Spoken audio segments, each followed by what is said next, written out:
Right now here at 11 o'clock, the fallout after the stunner in Pittsburgh tonight. The season of hope for a fan favorite Kentucky Wildcat team is dashed tonight, and now it is all over. Hello, everybody, and thanks for joining us. I'm Doug Proffitt.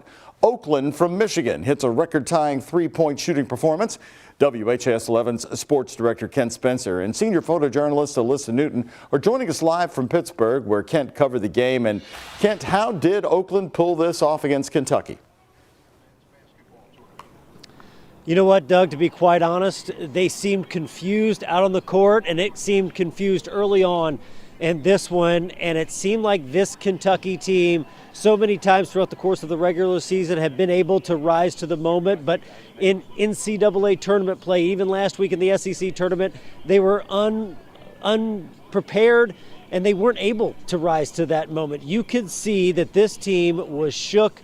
They even mentioned in the post-game locker room that they were confused by some things that Oakland was doing to them defensively. Couldn't really catch on because usually in a game like this, they're able to outscore their opponents.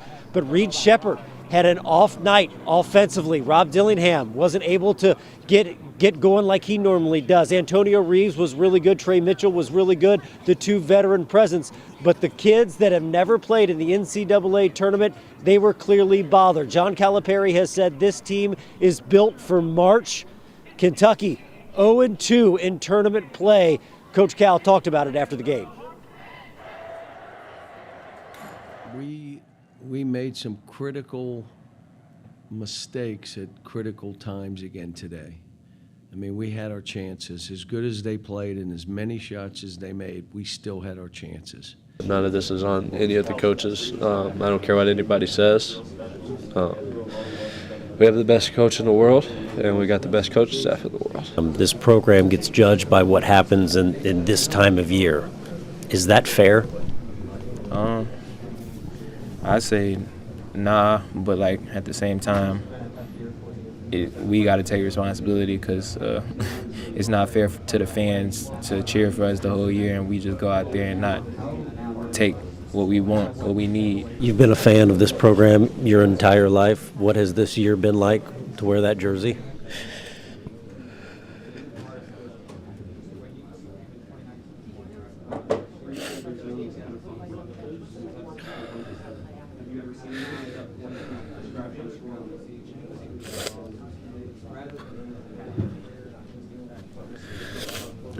It's been everything to me. Ever since I've been a little boy, this has been a dream of mine to play at Kentucky, and finally being able to do that, it's been awesome. Not a lot of people get the chance to do it. I was fortunate enough to be able to play and come to Kentucky and have such a special team and a great group of guys on the team with me, and it's been unbelievable.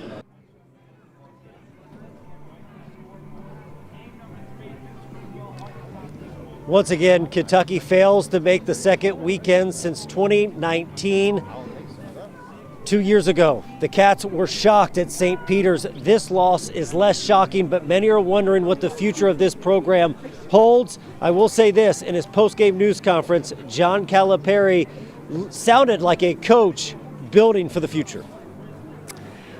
Well, Kent, those interviews that you conducted there, I know that had to be tough, especially with Reed Sheppard there crying. And I do want to pick up on what he told you in that one-on-one in the locker room, talking about John Calipari being the best coach.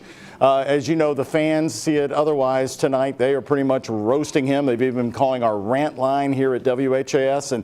But you and I both know they're calling for UK to make a change, but his buyout is $33 million.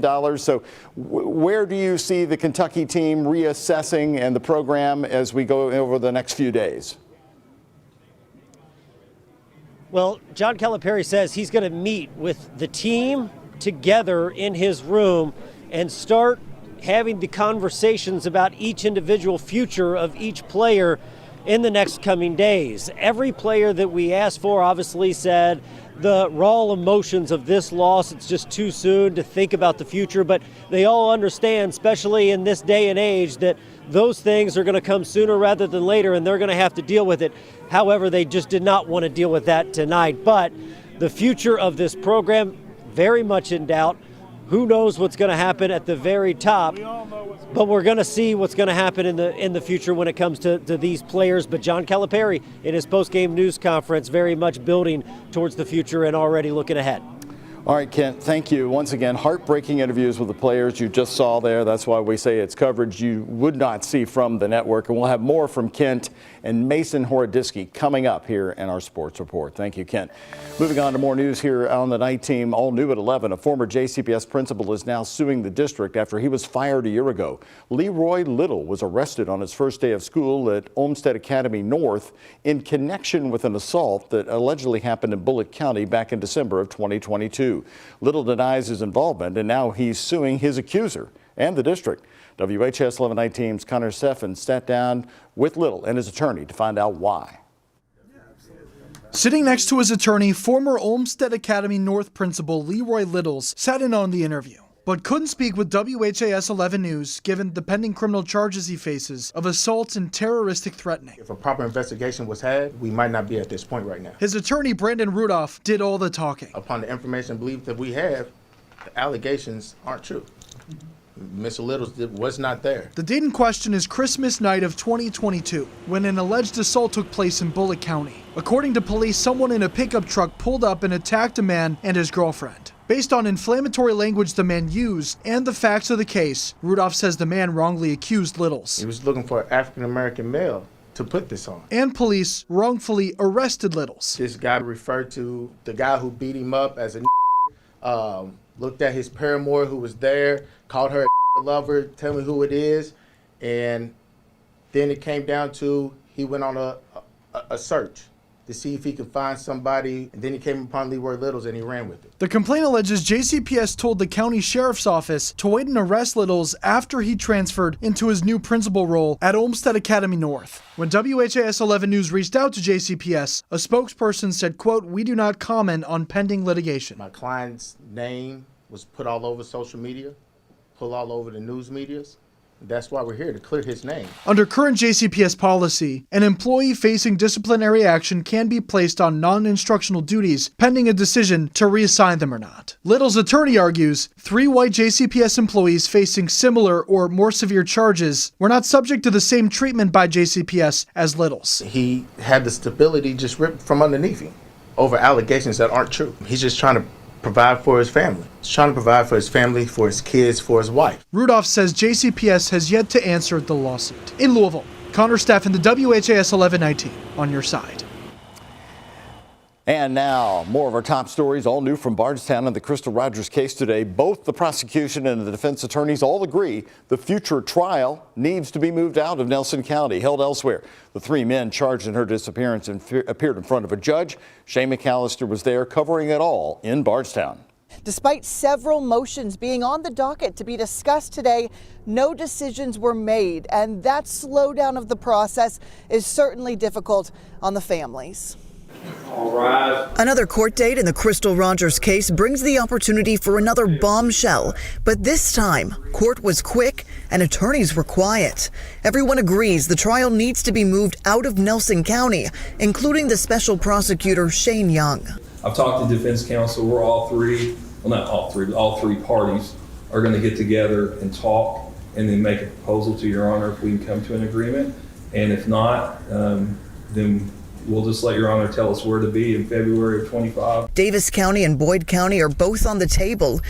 Rogers' family friend Willie Downs doesn't think those miles will make much of a difference. It's nationally known. You ain't go just sweep it underneath the floor.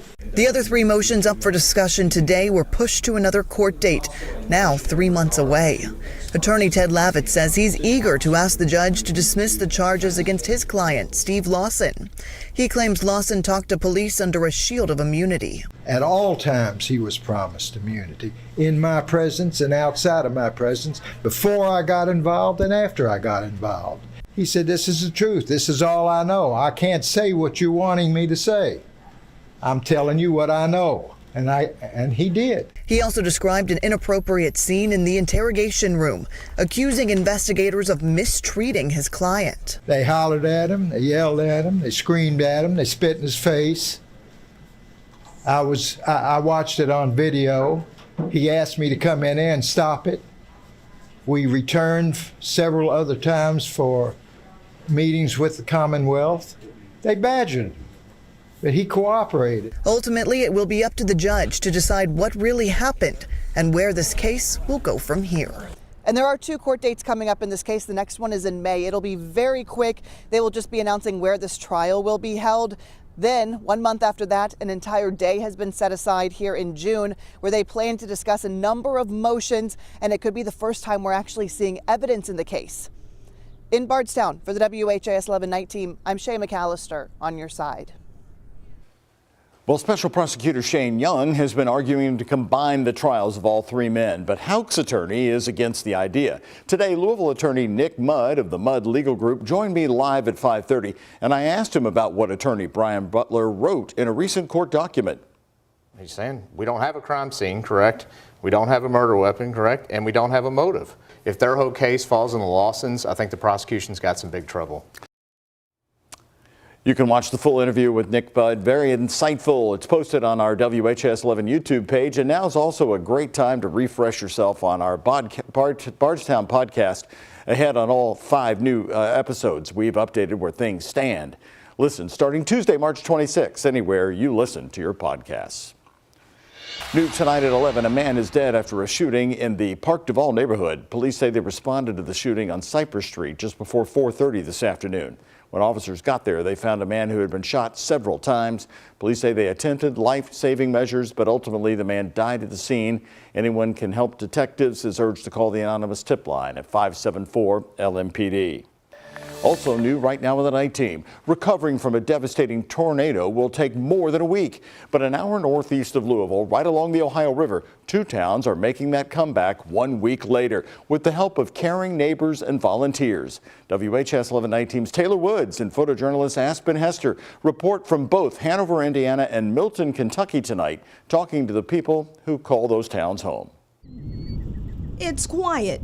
Just a week after an EF2 tornado made its way through Milton, Kentucky. It was a mess. Robert Rowlett was trying to get off work at Kentucky Utilities when the tornado hit. The winds were so powerful, it picked his car up, sliding him to the edge of the road. I mean, if you look around town here, I mean, when you think of all the damage that's been done here and nobody got killed, it's pretty amazing. Most of the businesses and homes in this small Trimble County town were hit. Roofs caved in and some windows were broken. While Rowlett's family didn't see massive destruction like others, they're now faced with repairs. The porches dropped and I got cracks up around through there. And of course, that's all coming. Tree limbs, debris, and broken glass have now been cleaned up thanks to help from the community. Oh, you don't have to ask nobody. Everybody just jumps in.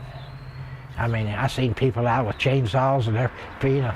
And I mean, you get people that come in that you don't even know. Across the Ohio River in Hanover, Indiana, this housing subdivision had major destruction to a couple of homes. Take a look at this brand new home that was just built. The roof is completely gone, windows are shattered, and now what is left is drywall debris all over the ground.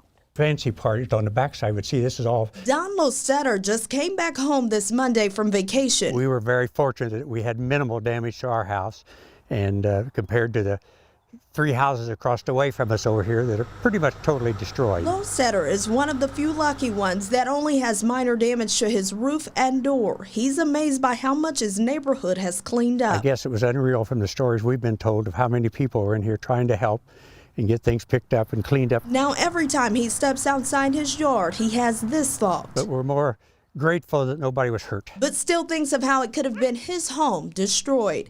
Taylor Woods, WHAS 11 night team, and Hanover and Milton on your side. Officials say it'll take several months for most residents to rebuild or fix their homes that were destroyed.